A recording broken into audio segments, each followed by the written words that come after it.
Good morning. This is Dusty Nichols from Shawnee County Department of Emergency Management. Our team down here wants to wish you all a good day, and we want you to prepare.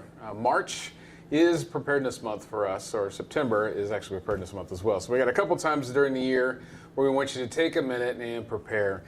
We have the Severe Weather Awareness Week coming up in just a couple weeks, but we have a couple other things we want to talk to you about as well.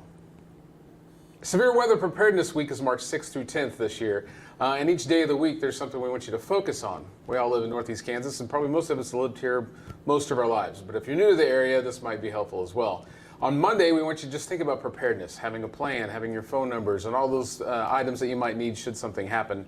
On Tuesday is tornado safety, so we want you to kind of focus on your tornado safety, if there was a tornado, or should I say when, because that does happen here. We want you to be prepared for a tornado. So that means getting the warning. How are you going to get the warning? What are you going to do? Do you have enough room in your shelters if you're responsible for that at work? Do you do accountability once you relocate if a siren goes off? When do you go to the shelter? One of the things that a lot of people don't know is that our sirens will only sound when there's a tornado. There's not a lot of lead time.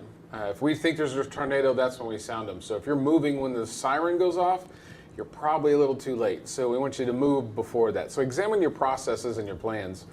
On Wednesday, it's lightning safety, so think about that. If you have an outdoor organization, when do you call people inside? You know, we have if the thunder roars, goes indoors.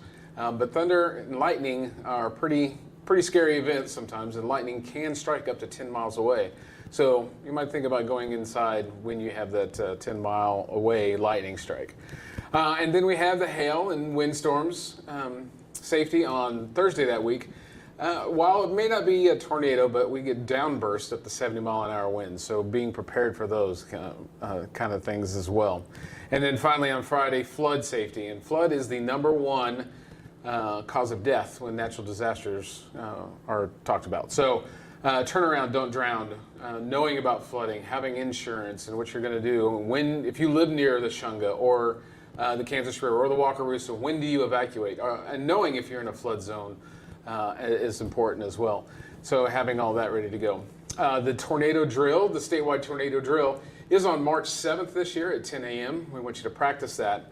It's the one time we will sound our sirens outside of a Monday test or in a real world situation. So on March 7th, be prepared at 10 o'clock in the morning to move to shelter and practice those plans. You never know. We don't want you to practice. We don't want you to plan in a vacuum. We want you to practice and make sure these plans work. And then adjust your plans if needed. And then the Storm Spotters courses this year, we have a couple of virtual ones, March 16th and April 6th, both at 7 o'clock. If you need to go to those courses virtually, just go to the National Weather Service, NWS Topeka, and then you'll see where you can register for those courses that are virtual. We are working on finding one on April 3rd, tentatively April 3rd, someplace working with Washburn University, but we're still working some of those details out. But that will also be 7 o'clock or so till 8:30. March is a pretty big month for us for severe weather, and the weather is changing. Spring is here, or hopefully it's here. And with that, please be safe, pay attention, make a kit, be prepared, and stay informed.